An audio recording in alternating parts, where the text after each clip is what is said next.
The Future of Retail Asia with Jun and Imran, powered by Aimazing. Welcome back to the Future of Retail Asia. My name is Imran. And I'm Jun. So today we have a slightly more special episode, right? So we have some buzz amongst our viewer about the Malaysia market, especially hearing about like the daily news. So we hear you. Today we are chatting with our country head of Malaysia, Darren Chin. So a little bit more about Darren. He started off in marketing and sales in 2006, founded his own SEO and social media marketing firm in 2010 and 2011, where he manages in clients like Indosat, Telkomsel, and then found his way into the retail industry with StoreHub, Malaysia as the business development and partnerships division. And today he's with us with Aimazing for the last 2 years, working with the mall management and retailers in Malaysia. So welcome again, Darren. Right. Thanks for having me, Imran and Jun. Hey, thanks.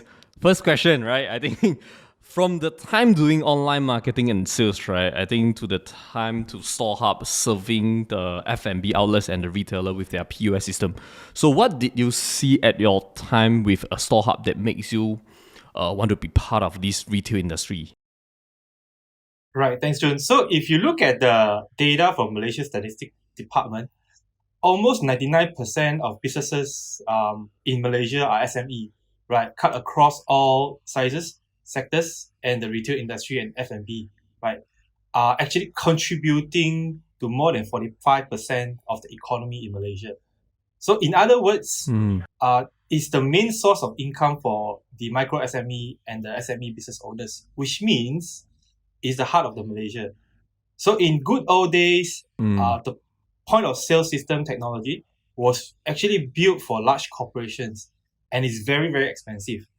And for the longest time now, SME is using the same technology to scale their business and to automate processes. So when I was in a post point of sale system scene, I noticed that not only solving day-to-day operation is important, but data is the key to scale. And in order to scale, businesses needed to make more informed decisions. So not all POS systems are intuitive, right? So business owners would need to change the whole entire system and operational routine just to have that new system, let alone the replacement of costing. So during UOB FinLab event, that's the first time I saw Jun presenting Aimazing's technology. And when I saw that it's so seamless, where there's no need to change the whole entire system, there's no need to have capex involved, no need integration. So I figured out that's the only thing that SME retailers really need to harness full data from their business to scale. So coming from the past experience on SME market and now working very closely with the shopping mall, I strongly believe that the malls are actually at the right position to empower SME businesses to not only survive, but to thrive in these trying times. And being a part of this adventure is very exciting. Right. Okay. That's very cool. Like that's a part of history that even is new for me today. This story is very nice to hear. And I think that's another common thing, right? Like for us on the call or even the listeners in, I think one thing that we do know is that the people today are very excited and feeling very strongly about the retail scene, especially in Malaysia today. So I think that's even more why it's difficult to kind of like really talk about the situation today, right? COVID has hit Malaysia really hard. The numbers don't seem to be improving. In fact, it might be looking the other way. But I mean, we are here in Singapore now. For you in Malaysia and your clients and your team and your friends there, I think you have a better understanding. What was the effect on the retail industry? How are the malls doing and how are the retailers doing now in Malaysia? Right. Thanks, Imran. So yes, I think it definitely affects the entire shopping mall scene globally. Right. Let's talk about Malaysia malls in this context, right? So the retail plays a very important role to attract foot traffic into the mall, so to speak. So and if you look at Free Malaysia Today (FMT), headline says that no dine-in, lack of riders, a double blow for restaurants in the MCO. So MCO means in Malaysia, movement control order. 3.0. So in this Right. current Right. pandemic, F&B revenue has dropped 70 to 90%. Right, inside the news, you can actually read that one of the restaurant named the Fire Grill, located in Taman Tun, the owner said that, quote, every time dine-ins are banned, we lose approximately 80 to 90% of our revenue. So we have been surviving on 10 to 20%. In fact, we depend more on self-pickups and deliveries. So this speaks a lot what happening in the Malaysian scene, right? And after talking to so many retailers from our end, most of the restaurants owners, not just Fire Grill, shared the common concern right now. So on top of this issue, I think a lot of food operators are reluctant to open because revenue is not able to cover expenses. And once you have that kind of sentiment, Right. it has created a chain reaction. Right? Means a lot of food operators are not willing to open because they felt that it doesn't make sense from an economy standpoint. And more landlords have chosen either to reduce rental or to continue with full rental regardless if the business is open or not. And this has been happening since on and off lockdown in Malaysia since last year, 2020. And just the other day, the Malaysia Mail headline, if you guys already read it, quote, survey shows 90% sales drop in Malaysian shopping mall. Association predicts more tenants to permanently leave by December. So it's very, very sad to actually see this. I think when tenants and malls are affected, you can see the causality in these events, right? It's like a vicious cycle. Yeah. It's like do or die already. Yeah. Actually, quite sad to hear that the Malaysia market now is in this situation. So I believe you are in talking to a lot of Malaysia player, especially in the mall industry, right? So what are some of the effort that more have been done to address this situation? And then do you think that the more should be voiced in the retail industry and help the retailer tide over this period? Yes, I think some of the malls which we spoke to, which I don't want to mention names here, has tried their best to have their own dedicated e-commerce food deliveries, especially to actually help the tenants. Some malls are also changing their tenant mix strategy, getting more service-related or education-ish entertainment businesses to join them to prepare to bring in the footfall once the country has relaxed on the lockdown. So in-house loyalty programs has been implemented so that shoppers can actually use the reward points to spend inside the mall premises. But will we see immediate result? I wish I could have a solid yes, but it really takes time. I think communication is the key right now between tenants and landlords to have everyone meeting in the middle. And you were mentioning earlier about some of the malls implementing their own e-commerce sites or food delivery sites, right? And I think this is also in contrast to the existing e-commerce and food delivery platforms out there in the market, the big ones, I think, which we all know.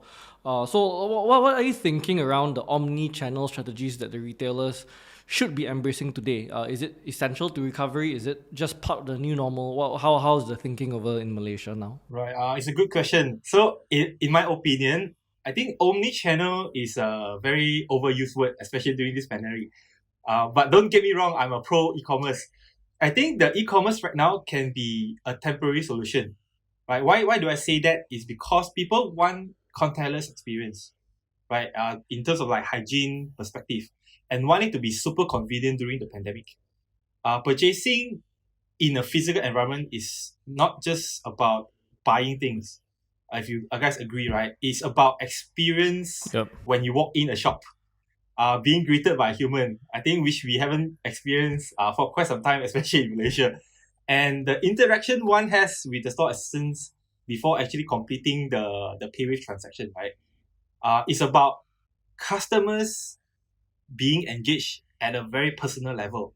And I believe that having both is like a two-edged sword, and it definitely helps us help, but it should not be a replacement actually. Yeah, I think understanding the situation in Malaysia, right, and also knowing the capabilities of the solution that we provide to the market. So how do you think the mall management can use the data to help the tenants? Right. Very, very, very good question. I think turning data into information is very, very important right now. For example, one of the solutions that we provide is helping malls to automate or to get tenants GTO, gross turnover data in real time. So if malls don't already have one, so by understanding the tenants' performance in real time, the malls can help. I think if there's a few options here. Number one, with packages like low fixed rental with X percentage on the revenue from the tenants, right? It can be deciding on how much subsidy or to rebate on the rental, right? Or it can can the mall use data to forecast a potential red flag tenants. So meaning to say whether the tenants can are they in a dire need in terms of revenue, right? There's a forecast on that. And I think lastly, using SKU data to do cross promotion, like how marketplace does for consumer, right? To have better deals. And I think these are the few aspects which covered the consumers, number one, tenants, and also the mall landlord part, and like win-win relationship. I think it's not impossible to achieve.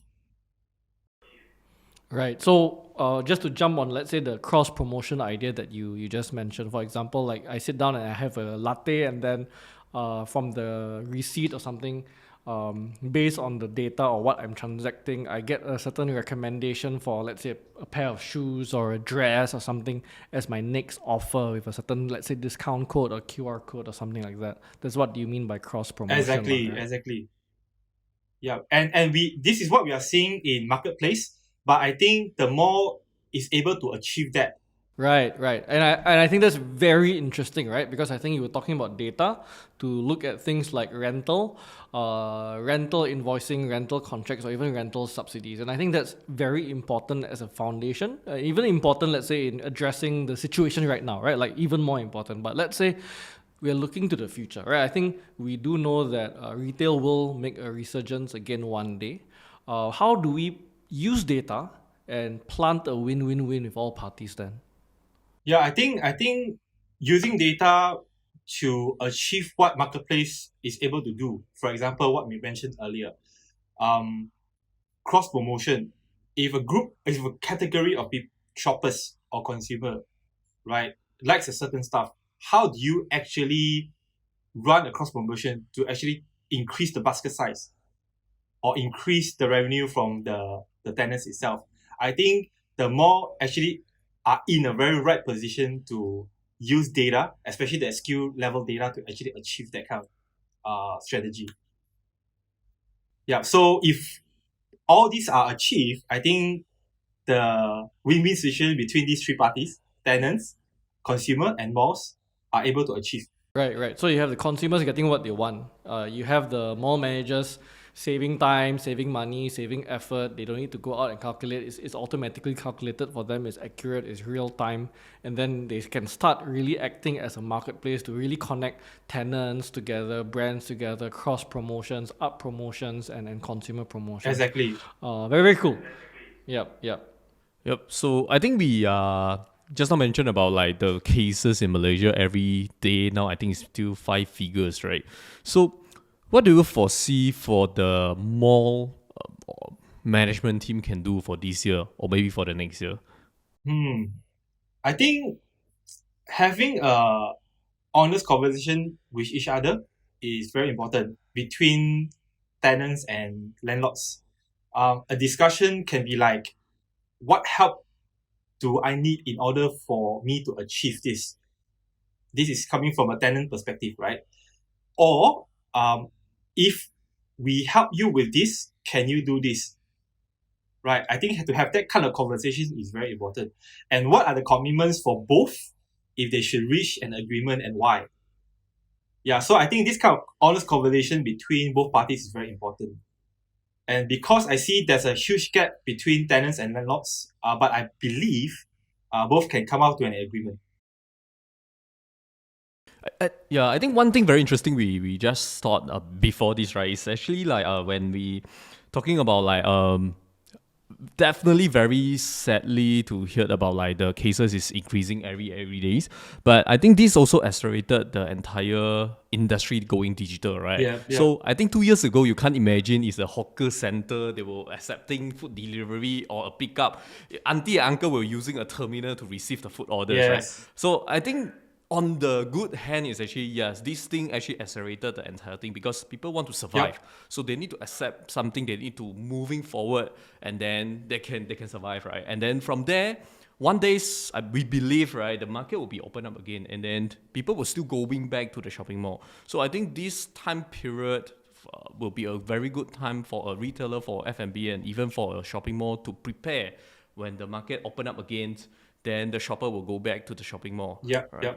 It's like the best time actually to do it. Yeah. Agreed. I think the final question that we do have the final question, which is do you think retail or physical retail is king? Do you think that it will still remain king? I think physical only retail might not be relevant in time to come. Only physical retail. But I think retail is going to stay for long. Some studies indicate that e-commerce retailer who opens a physical store will see online traffic from local residents increase by around 50% within weeks of opening. And also you have like studies also telling us that brands which have implemented they call BOPIS or BOPS, is called buy online, pick up or pay in-store strategy, will have an incremental sales to the original reservation.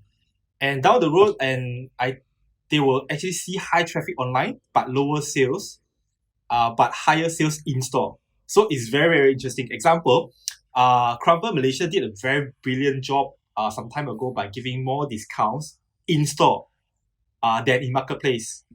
This really pushing the online customers back to their own physical stores.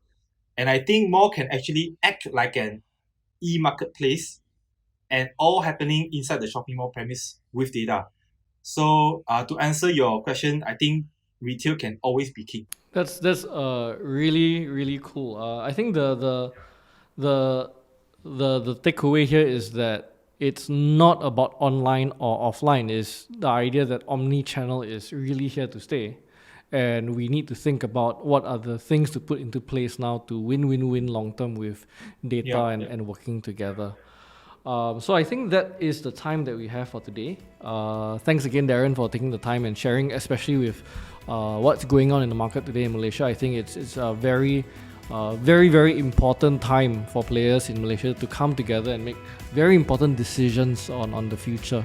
So thanks again. If there's anyone that's any questions, especially from the Malaysia side or anyone going into the Malaysia market, please feel free to share your comments or questions for Darren in the comment section in LinkedIn. I'm sure Darren will be happy to answer every single one. And until then, stay tuned for the next episode. Thanks again, Darren. Right. Thanks, Jun. Thanks, Imran. Hey, thanks. How will retail change post-pandemic? Download the Future of Retail white paper from our website, aimazing.co.